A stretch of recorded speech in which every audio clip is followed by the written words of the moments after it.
Spider-Man 2 had everything going for it.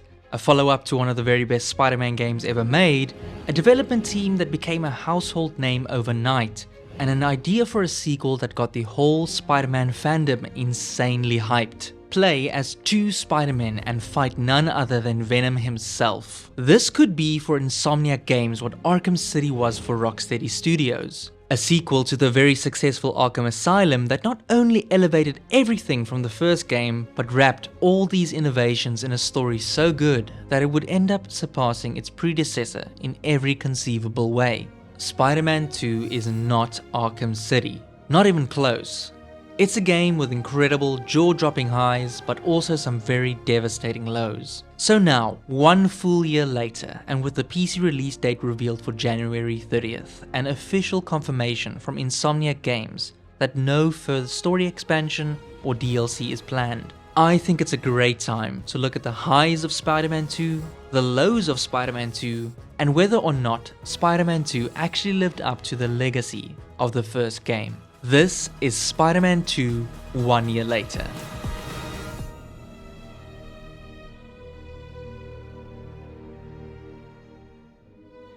Spider-Man 2018 was a surprise hit for me.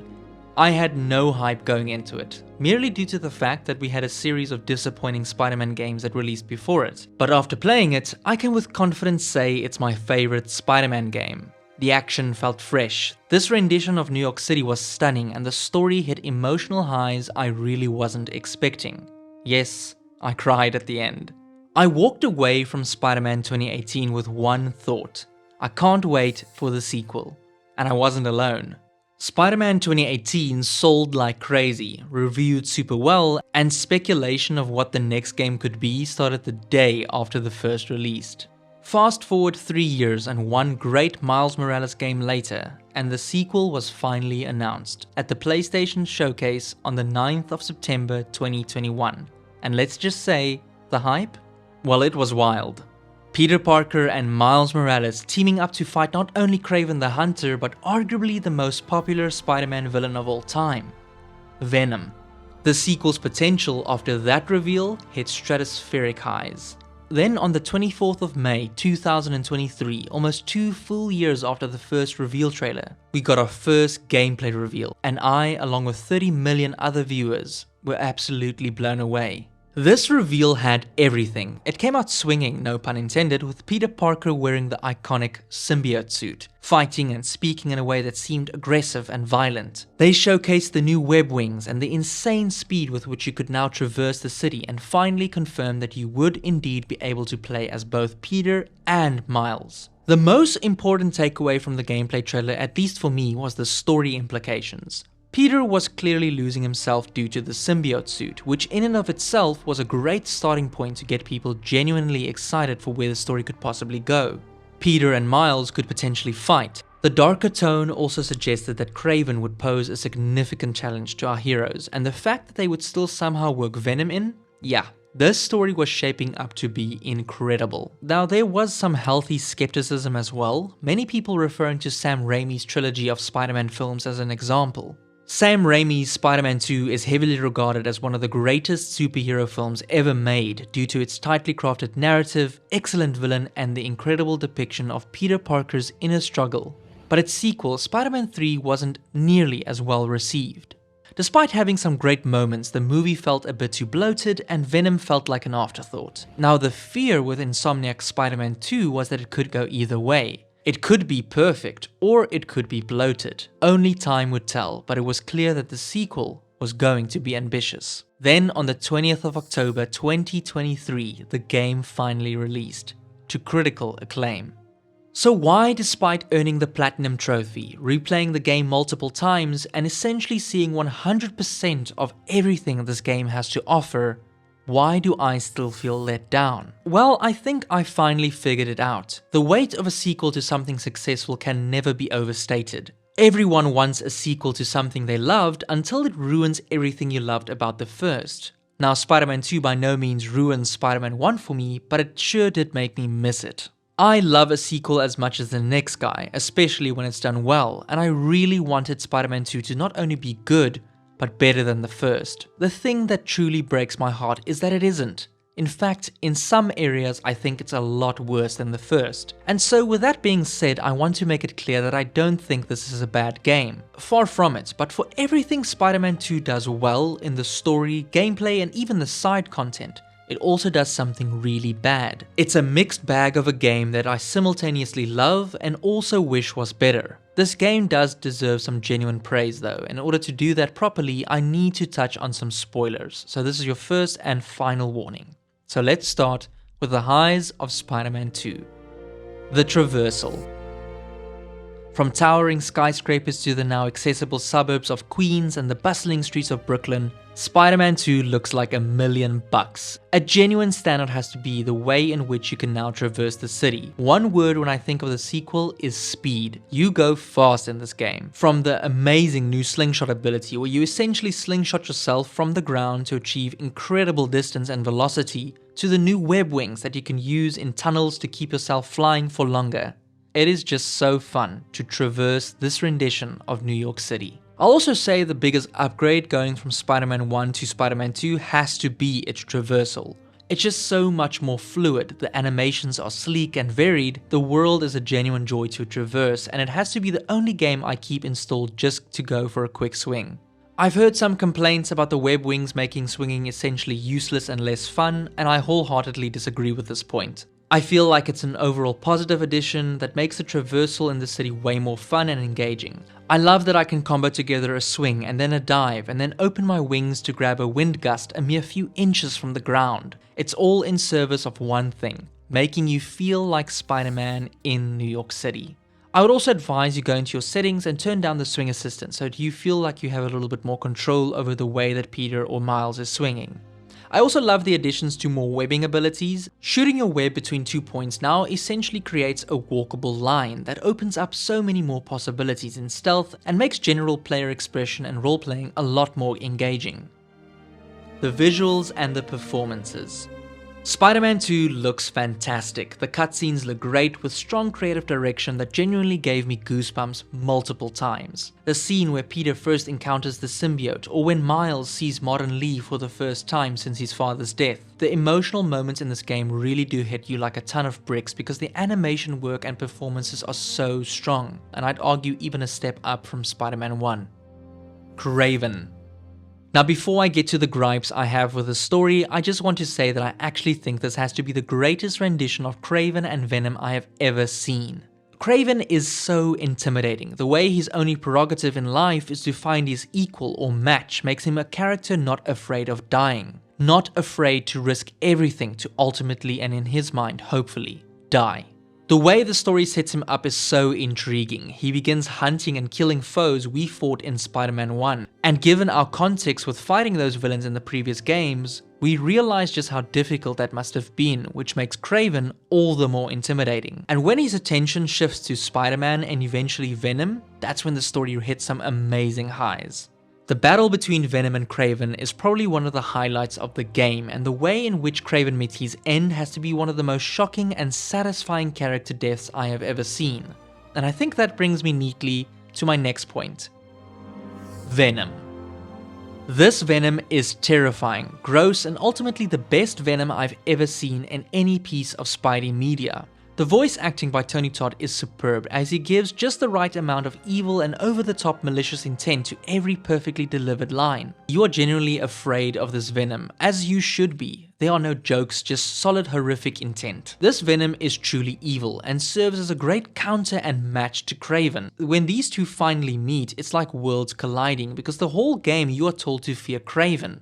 You see him beat and kill some of Spider-Man's previous foes with relative ease, and when he finally meets Venom, it's like the story flips on its head, revealing that the villain you should have been fearing all along was Venom. I think Venom killing Kraven was probably the smartest writing decision they made, and had they backed this decision up with a game that didn't rush to its climax, this Venom and this game could have gone down as one of the greatest Spider-Man stories ever told. When we get control over Venom, the joy and excitement I felt was unreal. Seeing the brute force with which Venom destroys his foes and having you control that is such a brilliant way of getting you invested in the potential fear of having you as Spider-Man finally face off against him. It's definitely a highlight in the game and a fan service moment that truly landed the way I think the developers intended for it to land. Now, I might get a lot of flack for this, but this is where the positives for me end, because Spider-Man 2 feels like a game that simultaneously rushes to its main narrative end, but lacks conclusions to side quests that were obvious setups for expansions that we will now never get.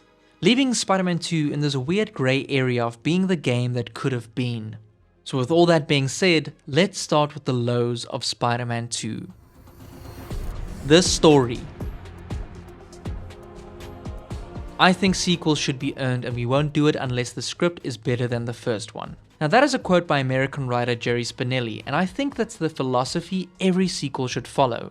And with Spider-Man 2, I don't necessarily think that they didn't have a better story to tell, I just think they needed more time to tell it. This story is massive and ambitious, and it's arguably even more interesting than the first one, yet somehow it's also rushed and it just doesn't stick the landing. Now I obviously can't speak for what goes on behind the scenes of these multi-million-dollar productions, but one thing is for certain. When the previous Spider-Man game is longer in length than the sequel that not only tells a story of one Spider-Man but two, and even has double the villains when you include the side quests, yet the game's main narrative and total game completion is shorter than the first one, I feel something has to be wrong. Length is never indicative of quality, but in this case, the story could have easily used 4 or 5 extra hours to truly flesh out scenarios that I feel needed more time. There is mainly 2 story points that needed more time in my opinion. The first is when Peter gets the symbiote suit. This was used as a massive marketing tool, showing Peter in the black suit, and we were all preparing ourselves for an evil Peter Parker. But because this story is so massive, they actually have to rush through this very important plot point just to get to Venom, which funnily enough, is the other plot point that they eventually rush. Peter turning into a meaner version of himself is done so well that I only wish they did it for longer. You obtain the black suit about halfway through the game, which is perfect timing, and up until this point, the narrative has been nothing short of perfect. The setup of Kraven hunting your foes was brilliant. Harry returning to your life creates good enough emotional investment. Miles is struggling with the balance of real life and Spider-Man life, which is always the best type of Spider-Man story. And finally, the looming fear of Venom fast approaching creates this feeling of unease that is really fantastic. I fully believe that this game could beat Spider-Man 1 on a narrative front up until the point Peter loses the black suit. I wanted to see Peter lose more friends, hit rock bottom and struggle for longer.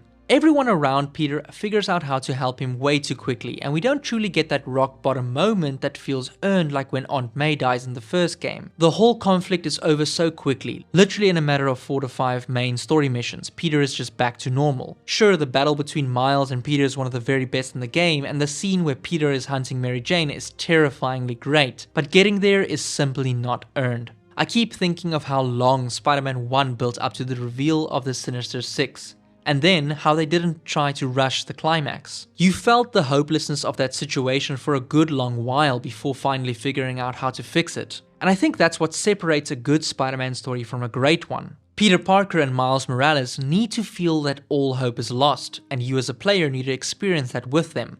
And that's why we love them. They are heroes that despite having all the odds against them, they get back up and fight with their very last breath. Peter having the black suit and turning into a totally different person is such a powerful way to get us invested. It does still largely work, but things truly start falling apart for me when Venom finally comes into the picture. Venom in Spider-Man 2, as I established, is the best version of Venom I've personally ever seen. The way he infects everything he touches and uses Peter and then Harry as a vessel.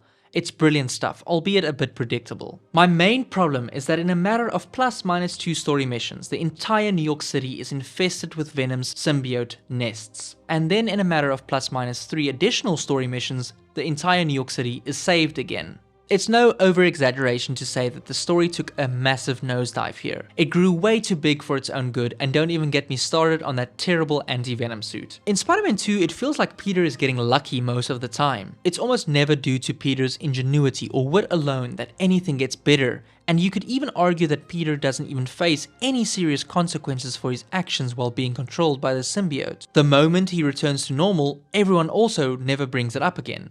Now sure, that works in the context of a game that's all about being greater together, but it falls short when compared to stories where Peter is overcoming the obstacles alone. Venom's final battle is great, but as I said, I'm left wanting more, and not in a good way. I feel like what I was promised and what I got was a few hours short of perfection. The promotional materials showed us fighting Venom in the streets of New York, battling with Miles and Peter to bring down this massive foe, yet in the final game the battles against Venom are locked to certain arenas that make the fight feel enclosed and honestly a little underwhelming. It's disappointing because the potential is right there. You literally did it when you allowed us to control Venom in that sequence in Times Square, yet when we as Spider-Man finally get to face off with Venom, we are limited to an enclosed space, far away from putting any civilians in actual danger. The last 5 hours of Spider-Man 2 is where it really misses out on that greatness. It feels like they are just throwing everything at you to get you invested, but ultimately it falls short when compared to how well paced Spider-Man 1 was. All told, Spider-Man 2 arguably has way better story elements going for it, but because these incredible concepts aren't given enough time to breathe in between, it feels less like a well-paced film and more like all of your favorite Spider-Man TV episodes squished up into one game. It's fun and exciting as hell, and sometimes even verging on greatness, but it also lacks the emotional depth and complexity the first game had. The open world. I feel that the open world feels incomplete, and I know I'm not the only one. The way some of these side quests end is obviously trying to set up some altercation or showdown, yet these moments are clearly missing. It's disappointing for sure, but I think some of it could be attributed to the Insomniac leak that happened a few months ago. But the larger problem is how Insomniac designs their open worlds. When the game is done and the checklist side quests are complete, Spider-Man 2 feels empty, and when I swing around, nothing is happening. Hell, you could even argue that Spider-Man 1 had a more alive feeling world post-game than Spider-Man 2, with the constant radio chatter from police and even just the presence of police. Because I just want to boot up the game and swing around and help civilians and be a friendly neighborhood Spider-Man, and not just interact with your world when there's a clear mission marker assigned to it. The closest example I can use to explain this is Red Dead Redemption 2. You can play hours of Red Dead without ever interacting with the main campaign, and you feel yourself just living in the fantasy of being a cowboy. Spider-Man 2, it just lacks that Spider-Man fantasy, and it's one of the main things I really wished for them to improve on with a sequel. I still wanted to be able to save New York City in the smallest of ways post-game, because that's what makes Spider-Man Spider-Man. Helping a kid cross the street or catching a balloon, it's simple things like this that would have made the game feel way more grounded in a Spidey fantasy. The combat. I think because we got Miles Morales with all his insane abilities, Insomniac felt the need to buff Peter. And I really don't like this change, because again, that is what separates these two characters. Miles has his insane abilities, but Peter has his tech and his wit. I don't know if this is a hot take or not, but I loved the gadget wheel from the first game. I felt like I needed to manage my gadgets and use the right ones in the correct scenarios, where in Spider-Man 2, I have all these insane abilities that even on hard difficulty, still makes the gameplay feel so simple. I also feel that the gadgets that are left in my inventory are way worse than Spider-Man 1. The gadgets from Spider-Man 1 felt like Peter could actually make them. It goes back to what I personally like about Spider-Man and Peter Parker, unlike that it's a character that has no money, struggles to pay rent, and has to make these makeshift gadgets in order to beat his more advanced foes. In Spider-Man 2, Peter is just simply put overpowered for no other reason than matching his abilities to Miles. It makes sense that this happens when he gets the symbiote, but even before that I felt like the spider arms were just a tad bit too much for my liking. On the positive side though, I did like the symbiote abilities. The animation work again was brilliant, and the takedown animations were so sleek. I especially loved the dual takedowns with Miles and Peter, and loved seeing another Spider-Man in the city. Which is again, something I really wish they did more of, because it makes the world feel more alive seeing another Spider-Man swing across New York City. 1 year later, Spider-Man 2 leaves me in a very mixed emotional space. Ultimately, Spider-Man 2 embodies the duality of an ambitious sequel. It offers a thrilling ride with flashes of brilliance, but also serves as a reminder of the delicate balance needed to surpass the bars set by a beloved original. As Insomniac Games moves forward, the lessons from the sequel will no doubt pave the way for Spider-Man 3, and hopefully they nail the finale to this trilogy. And if I can ask him to do one thing, is please don't rush it. If you enjoyed this 1 year later, I did a Cyberpunk Phantom Liberty 1 year later that I think you'll also like. And if you enjoy these investigative reviews, consider subscribing to join me in the trenches. Thank you for watching.